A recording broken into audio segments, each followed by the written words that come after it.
If you think flashlights are boring, you haven't seen this yet. This is the Loop Gear LoopDot.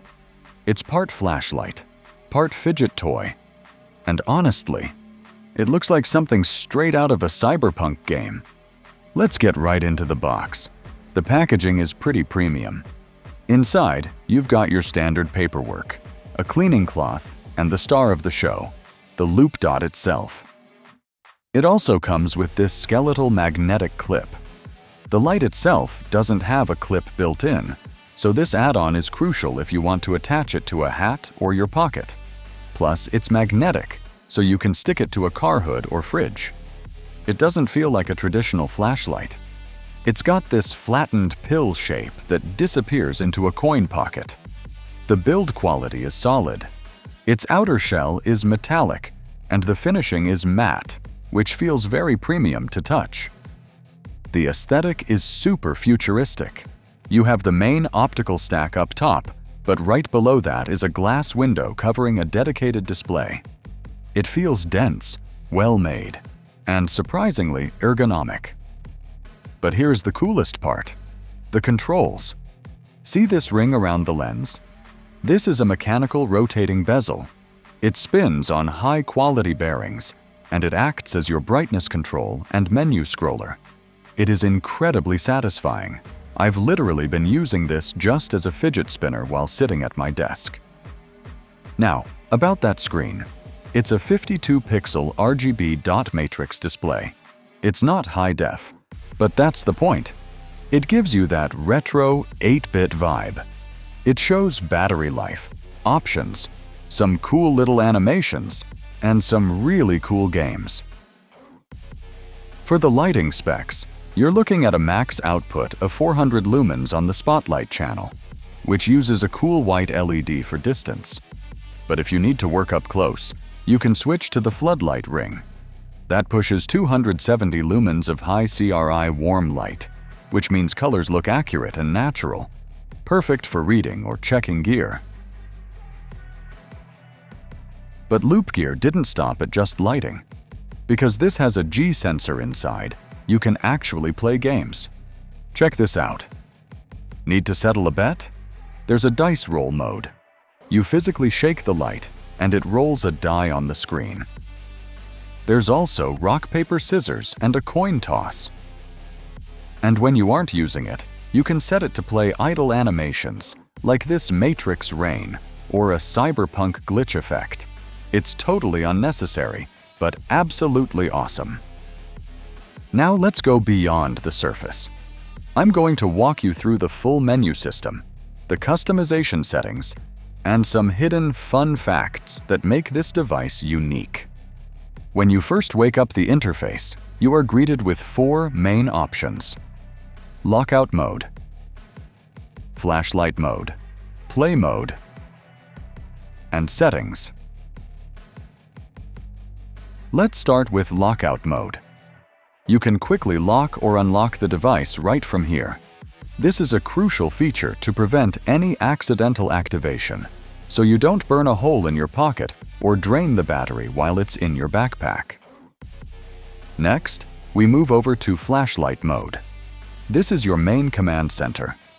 From here, you can turn the light on or off and switch your beam profile, toggling between the wide floodlight and the focus spotlight. You can also adjust your brightness levels precisely, or access your special modes like Turbo for max power and Strobe for signaling.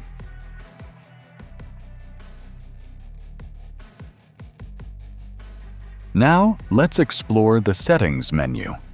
First up is screen brightness. You can adjust this to match your environment or save battery. Since this display is actually quite bright, I personally find level 3 to be the sweet spot, so that is where I usually keep it. Next, we have the wheel direction setting. This allows you to customize the scrolling logic. You can set the direction of the bezel rotation to whatever feels most natural for your thumb to operate the LoopDot. Moving on, here is the Shake to Switch feature. This uses the internal sensors to let you swap light modes just by giving the device a quick shake. If you prefer full manual control, You can easily toggle this on or off right here. Then, you'll find the Auto Power Off timer, which allows you to set a sleep timer, a great feature to have if you're worried about accidental battery drain. And lastly, the vibration settings.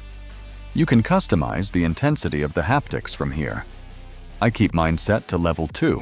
For me, that provides just the right amount of satisfying tactile feedback without being too aggressive.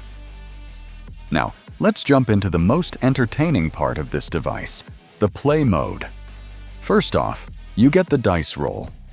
Because of the sensors inside, you can physically shake the LoopDot to roll the die. The animation looks really slick. It feels cool and surprisingly futuristic. After that, you have the coin toss. It's simple, but really nice. Honestly, I actually find myself using this feature a lot in my day-to-day life to make quick decisions. Then, there is the rock, paper, scissors game. I don't think I even need to explain this one. Just imagine, you and a friend both have a LoopDot, and you pull them out to battle it out. It's just a fun feature to have. Next up is the Lucky Direction game, followed by the water bottle mode, which works just like a digital version of Spin the Bottle for random selections. Then we move into the utility tools. We have the timer mode to set a countdown.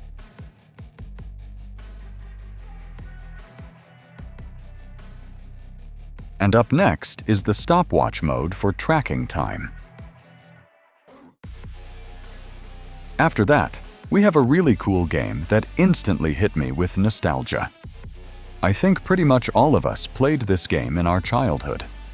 It is a great addition to see on such a tiny flashlight. Then we have the counter, which lets you count and keep track of anything you need.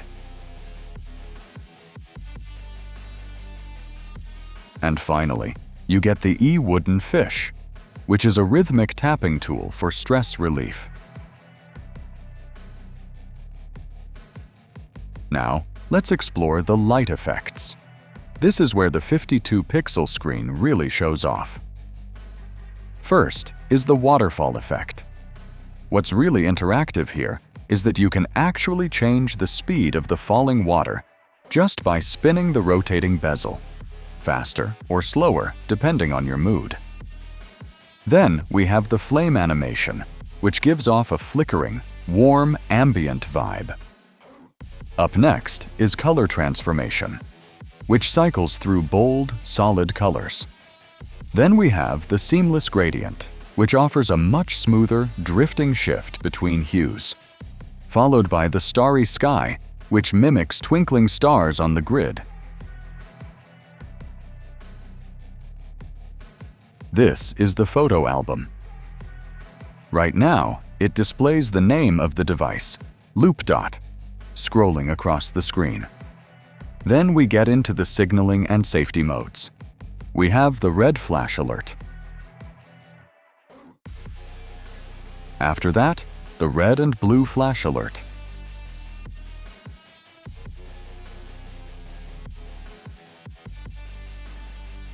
And following that, we have the red and white flash alert, which are all great for emergency visibility.